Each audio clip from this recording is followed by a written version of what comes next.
Selamat datang bersama kami, Dr. Andes Unang Murtioso MSN dan Muhammad Ahmad Atian SPD MSN dalam mata kuliah Nirmana Trimatra. Dalam mata kuliah ini kita akan banyak membahas tentang bagaimana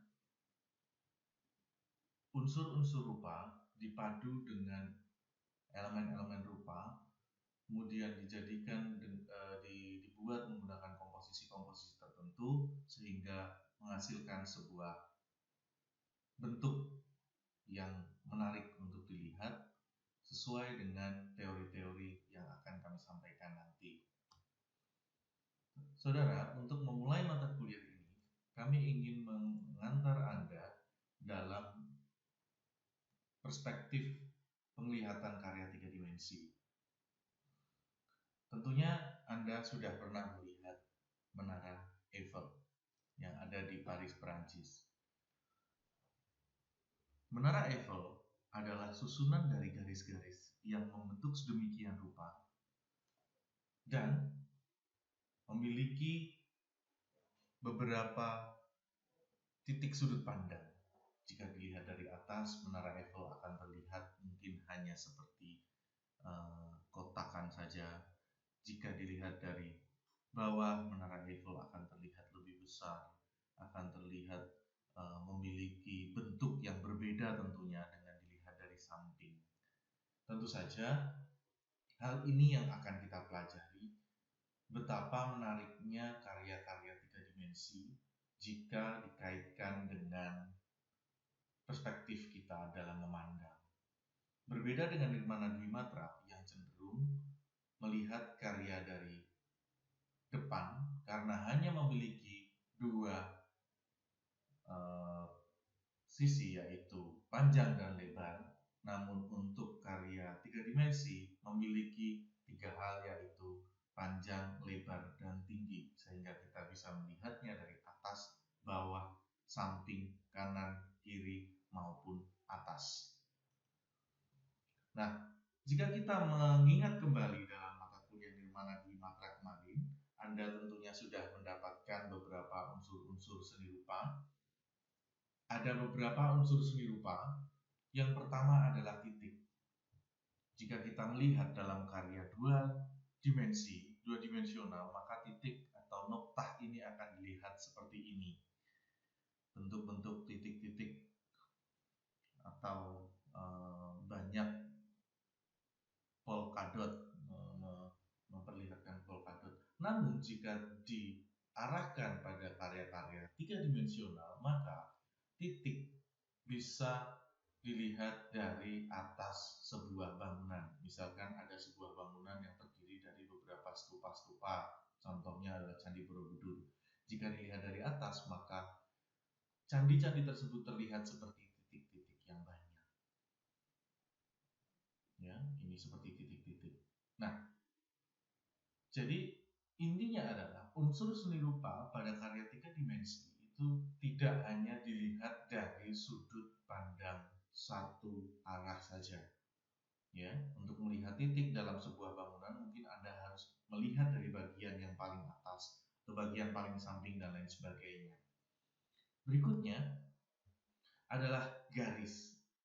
Jika Anda melihat garis atau line dalam bahasa Inggrisnya di Nirmana Dwimatra, itu adalah goresan antara titik A dan titik B yang saling terhubung atau merupakan sebuah persinggungan antara warna yang satu dengan warna yang lain sehingga menyebabkan suatu garis. Maka pada unsur seni rupa 3 dimensi, Nirmana 3 dimensi, yang dinamakan garis adalah sesuatu benda 3 dimensional, memiliki ruang, memiliki massa, memiliki volume, namun kesan panjangnya itu cukup banyak. Kita bisa melihat contoh-contohnya seperti di Menara Monas, ya, Tugu Monas, maaf. Kemudian ada lagi di sini air mancur, ya. Anda bisa melihat air mancur seperti permainan garis-garis, ya, diberikan warna dan lain sebagainya. Tentu saja ini bisa menjadi indah ketika garis-garis tersebut, kemudian titik-titik tertentu itu disusun sedemikian rupa. Nah, kemudian unsur seni rupa berikutnya adalah bidang atau raut. Bidang atau raut jika dalam karya dua dimensi adalah bentuk dari gabungan antara garis ke garis, itu akan menjadi raut. Namun dalam unsur seni rupa tiga dimensi, raut adalah atau bidang adalah bentuk-bentuk yang datar semacam ini. Jika Anda main ke galeri atau Anda berada di dalam kamar sekarang, ketika Anda melihat tembok yang ada di samping Anda, itu adalah bidang. Ya, bidang adalah sebuah sesuatu yang cukup kosong dan sifatnya biasanya datar kalau karya-karya tiga dimensi, begitu ya. Baik. Bidang, garis, titik, dan unsur seni rupa lain itu akan sangat indah, akan sangat baik jika dikonstruksi, jika disusun dengan baik, gitu ya. Kemudian berikutnya adalah salah satu unsur-unsur seni rupa dari nirwana tiga dimensi adalah gempal atau volume. Ya, saya membahasakan di sini gempal karena volume itu bahasa Inggris, gitu ya. Saya mencoba untuk menggunakan kata gempal. Menariknya saudara, ternyata dalam permainan volume ini, seniman atau seorang pembuat karya seni itu bisa mengatur semuanya berdasarkan ritme tentunya untuk menghasilkan sebuah ruang. Jika garis ditata sedemikian rupa, maka dia akan memiliki ruang. Sama seperti Anda melihat buku. Buku itu terdiri dari beberapa bidang, katakanlah. Kemudian bidang tersebut disusun sedemikian rupa, akhirnya menghasilkan sebuah kotak kubus, gitu ya. Nah, sekarang kita lihat di sini ada beberapa gedung-gedung yang terdiri dari kubus-kubus, gitu ya. Ada di sini juga beberapa dari, kalau Anda mungkin cermati, ini adalah kardus-kardus yang disusun, gitu ya. Ini adalah stik es krim, ini adalah kertas, dan lain sebagainya. Nah, jika Anda bisa mengkonstruksi titik garis bidang gempal ini dengan baik, maka Anda juga bisa membuat karya yang luar biasa. Unsur seni rupa yang dalam hal ini akan banyak mempengaruhi bentuk adalah, salah satunya adalah tekstur, ya, di mana tekstur-tekstur dalam karya nirwana Dwi Matra itu seringkali dibuat menggunakan tekstur non taktil atau tekstur maya. Nah, sedangkan pada karya-karya tiga dimensional, tekstur-tekstur tersebut diusahakan lebih ke tekstur taktil atau nyata. Kita bisa melihat tekstur nyata itu seperti ketika Anda melihat ban yang disusun, kemudian garis-garis ban yang mungkin tertinggal di pantai, atau Anda ketika jalan di pantai kemudian di situ tertinggal tapak kaki Anda dan lain sebagainya, itu adalah tekstur taktil atau tekstur yang nyata. Bisa dipegang, bergelombang jika dipegang. Berikutnya adalah unsur seni rupa warna. Dalam karya Nirwana Trimatra, warna tetap digunakan. Tujuannya adalah untuk memberikan aksentuasi dalam karya-karya seni rupa. Ya. Bagaimanapun baiknya bentuk karya seni rupa, jika pengaturan warnanya itu tidak dikoordinir dengan baik oleh seniman, maka karya tersebut juga tidak sepenuhnya bisa dikatakan baik. Maka warna menjadi salah satu titik tolak penentu untuk membuat karya tersebut terlihat baik atau tidak. Teori-teori warna tentunya Anda sudah banyak mempelajari pada mata kuliah Nirwana Dwi Matra semester yang lalu. Berikutnya adalah depth atau gelap terang. Dalam bahasa Inggrisnya berarti depth, ya. Gelap terang atau yang dinamakan tentang kedalaman. Nah, karya-karya tiga dimensional yang memiliki gelap terang atau kedalaman itu adalah karya tiga dimensional yang pasti memiliki volume, pasti memiliki gempal. Nah, gelap terang tersebut akan sangat mempengaruhi warna. Ketika warna merah berada di bawah sini. Misalkan ini karya ini, mohon diperhatikan, karya bagian kanan terakhir ini adalah karya yang kita buat dengan warna merah misalkan. Maka di bagian bawah ini akan terlihat warna merah yang lebih gelap. Nah, itulah yang dinamakan gelap terang atau kedalaman. Gelap terang jika di bahasa Inggris kan juga bisa di bahasa Inggris kan dengan brightness and contrast. Nah, maka jika Anda nanti membuka laptop, kemudian Anda melihat ada kata brightness and contrast, maka di situ adalah titik gelap terangnya. Baik, saudara, berikutnya adalah prinsip-prinsip dasar seni rupa unity, kesatuan. Ya, nah, dari unsur-unsur seni rupa di atas, ya, mulai dari titik, garis, bidang, gempal, tekstur, warna, gelap terang, atau kedalaman itu tidak akan menarik jika Anda tidak bisa menyusun unsur-unsur tersebut menggunakan prinsip-prinsip dasar yang sudah ditentukan. Prinsip dasar yang pertama adalah unity atau kesatuan, ya. Kesatuan adalah prinsip dasar tata rupa yang sangat penting. Jika tidak ada kesatuan, maka karya-karya Anda, unsur-unsur Anda itu akan terlihat cerai-berai. Pada karya tiga dimensional, Anda perlu sekali untuk mengetahui bagaimana cara menyatukan antara unsur-unsur visual yang satu dengan unsur visual yang lain. Misalkan, dalam sebuah piramida, Anda tentunya sudah pernah melihat piramida, ya, piramida. Piramida itu terdiri dari ada piramida pada bagian bawahnya itu segitiga, ada yang piramida menggunakan segi empat. Nah, jika Anda perhatikan lagi, piramida segi empat, bagian bawahnya itu segi empat, itu terdiri dari satu kotak segi empat dan 4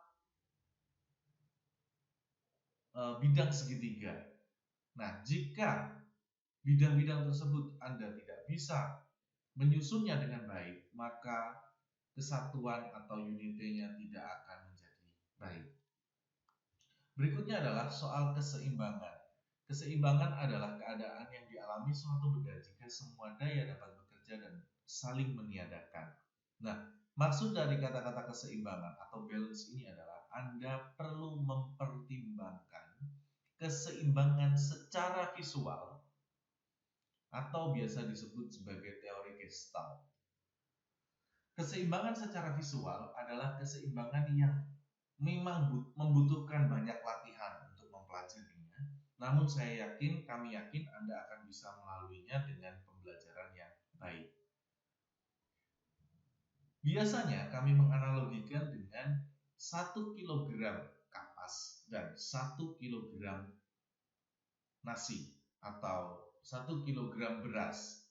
Kira-kira lebih berat mana antara 1 kilogram beras dan 1 kilogram kapas? Tentunya akan lebih berat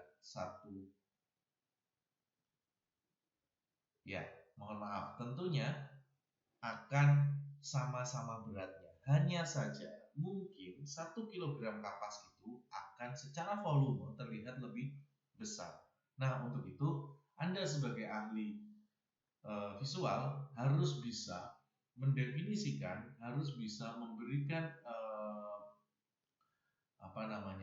menyusun prinsip-prinsip dasar seni rupa ini secara seimbang agar Anda bisa mendapatkan karya yang baik. Berikutnya adalah proporsi. Ya, berikutnya adalah proporsi. Proporsi termasuk prinsip dasar tata rupa untuk memperoleh keserasian. Untuk memperoleh keserasian dalam proporsi harus membutuhkan perbandingan yang tepat. Ya. Kemudian yang keempat adalah irama atau rhythm. Irama adalah sebuah pergerakan yang terus-menerus, ya, dan terjadi pengulangan. Kemudian irama juga bisa dikatakan sebagai sebuah alunan dan lain sebagainya. Nah, pada irama ini nanti Anda akan mempelajari bagaimana cara menyusun karya-karya unsur-unsur visual menjadi memiliki alunan. Nanti kita akan mempelajari hal itu. Masih banyak sebenarnya prinsip-prinsip dasar seni rupa seperti katakanlah dominasi, dominasi arah dan lain sebagainya. Namun kita akan bahas pada pertemuan berikutnya sembari kita memberikan contoh secara langsung.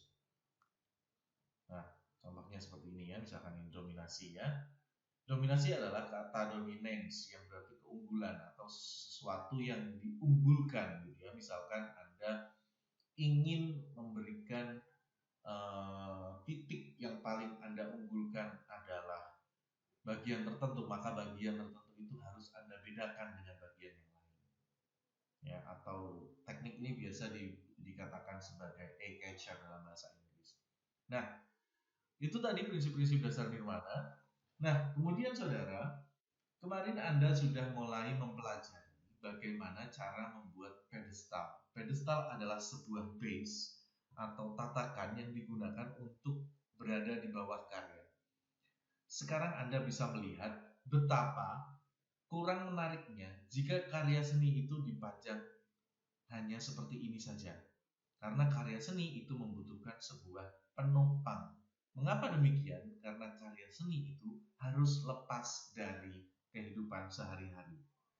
Misalkan, Anda membuat karya seni berbentuk sepatu.